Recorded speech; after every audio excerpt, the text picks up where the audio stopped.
What's up, Region 4? This is Jeremy Chance with the Region 4 Communications Committee coming to you with another edition of our COVID Conversation Series.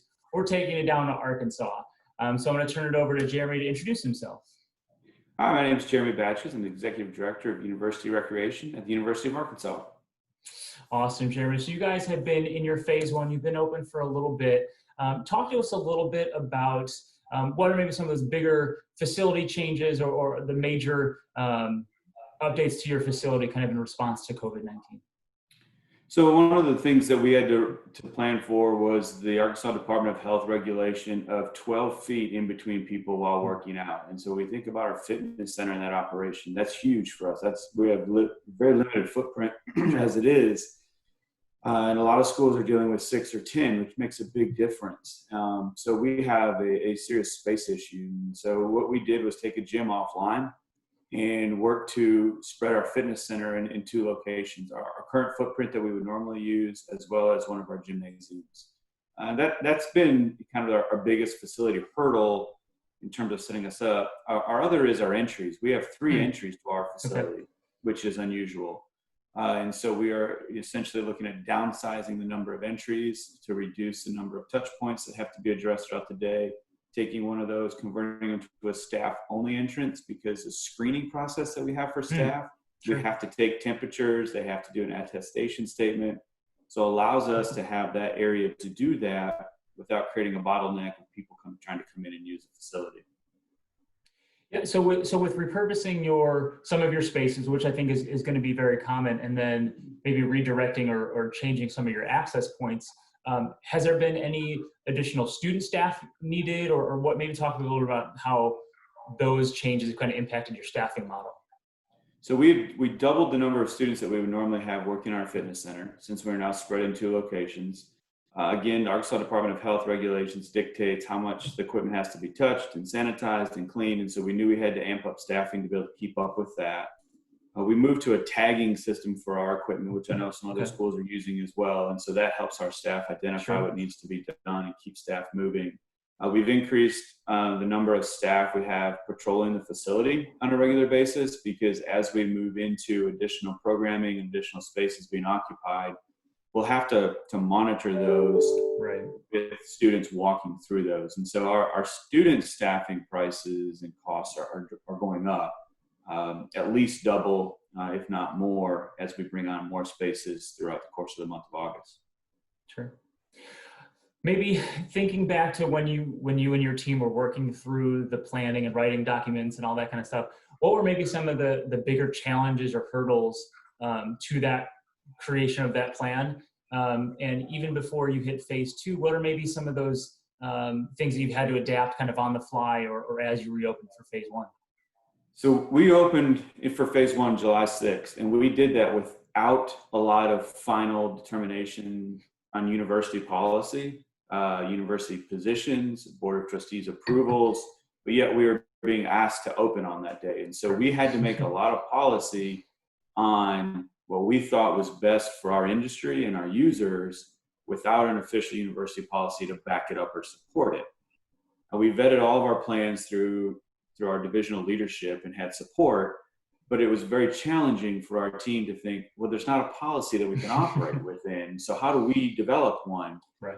And if COVID's taught us anything, it is, how to pivot. And our theme is this year's pivot with purpose. And so we're doing that on a regular basis, as well as being able to start to operate in the gray and the unknown. A lot of times our folks in our profession, we have rules, and those are the rules we operate within, and we are very black and white, and we now need to be very gray in how we interpret what we're doing to provide the best experience for our user and for our staff that are in there. We want to make sure we understand the situation we're putting our staff in, and to make sure that they're feeling safe in this environment too. And so I think that was really one of the biggest challenges that we had was we went in not knowing what official campus and system policies would be, and kind of hoping that they adopted. And unfortunately, they did. And so, we felt justified in our decisions moving forward. Yeah, I think on a lot of campuses, our departments are those campus leaders in a lot of creation of policies. And I think this is just another example where we're being asked to be open, maybe ahead of some other facilities, and having to, figure it out and maybe write some of our own rules. But it's good to eventually kind of get that approval. Like other departments, you guys are going with a phased approach. And I think programming is kind of one of those big question marks up in the air. Talk to us a little bit about what the University of Arkansas is, how it's approaching programming, what some of those challenges and hurdles are, and maybe some of those unknowns as you transition to adding programming in future phases. So our school year starts August 24th, which means we're going to start amping up our programming on August 17th. That is when students can start moving in on campus. Our population of students in town and on campus is extremely limited right now. Sure. And so we didn't feel a real need or urge to do anything this summer. All classes were in a remote delivery through July 31st. And so our team is beginning to prepare for what that looks like. And really it's a hybrid of almost everything that we're doing. We'll have virtual and online remote options. And then we will have some face-to-face options on campus as well. And we're being very intentional about taking the guidelines and policies that exist and using those to frame what we do. And so, for example, a group fitness class that we probably used to slide 30 people into is now dropping to 12, Sure. Simply based upon boxes and stuff that people need to do to stay within. We're reducing the number of equipment that will be used with these sort of things. We'll be, moving to a lot of body weight or very limited equipment that they'll have out on the floor. We are looking at intramurals and club sports differently. Sure. We're looking at intramurals in terms of maybe an individual and dual focus, and really trying to be intentional with those events and where they're hosted. Club sports, it is looking like there will not be student travel for our campus. And so now we're looking at how do we tier our clubs, potentially into maybe a practice only, or maybe some clubs like bass fishing could still compete, but they wouldn't be able to travel on university dime or anything. So working through tiering and kind of categorizing clubs based on high contact, low contact, Right. What those are. Our outdoors group, we will not do any trips this year. We are a rental shop. We are firing up tomorrow. And so we will start rentals of our outdoor rental shop tomorrow. We're doing online only reservations, and then curbside pickup drop off for those options.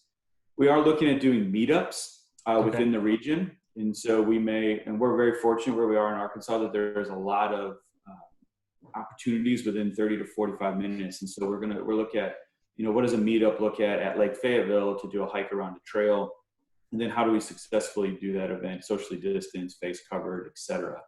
And so really just trying to refocus what we would normally do. We're also trying to do trips in a box, for example. So a student may want to go hiking for the weekend, and we're going to help kind of provide everything in a prepackaged box and say, here you go, this is what you need to successfully complete your trip. So we're really pivoting from the traditional model of that social and community piece where everyone's together and forming those relationships, and we forge into it together, but still trying to make sure we provide opportunities for students.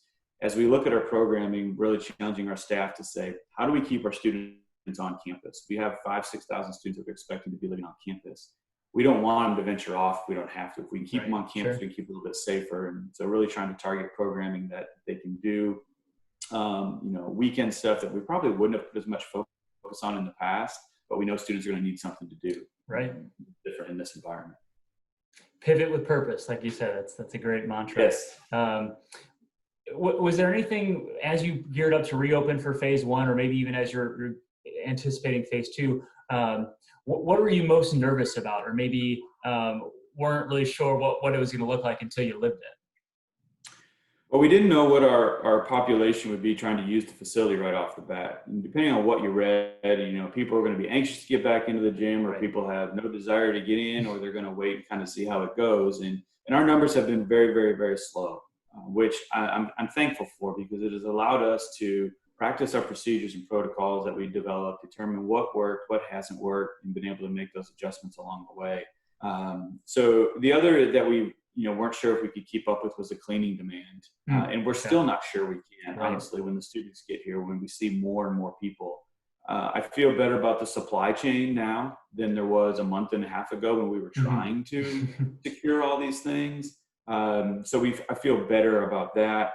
But those are some big things that we're trying to do. And the other is just making people aware that if you want 100% safety, don't come in our door, because I cannot guarantee that to anyone. And I think our users have to understand that, and we have to be teaching them to use good hygiene, use good common sense. As you're walking out the building, you're hitting the hand sanitizer, you're stopping in the restroom and washing your hands. But we are going to do everything that we can and provide the safe opportunity, but we need your help. Sure. You have to comply with what needs to happen for us to remain open. Last question, we'll wrap up on this. What are maybe one or two little nuggets of advice that you can give to our colleagues as those are gearing up to reopen or are kind of still living those transitional phases? How can we help our region?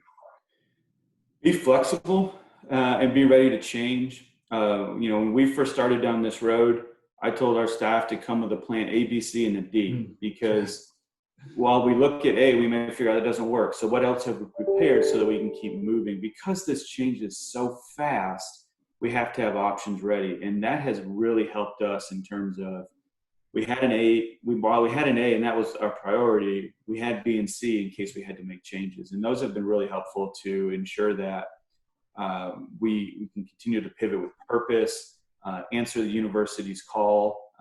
We were a guinea pig really for our campus. We're the first one to really open up. I think housing has like a dozen, maybe, people total living on campus. But it's gone very well. Over prepare so that you can dial things back as needed along the way. Awesome. Well, Jeremy, I do thank you for this conversation. I think a lot of what you're talking about will be helpful to those of us across the region gearing up to reopen.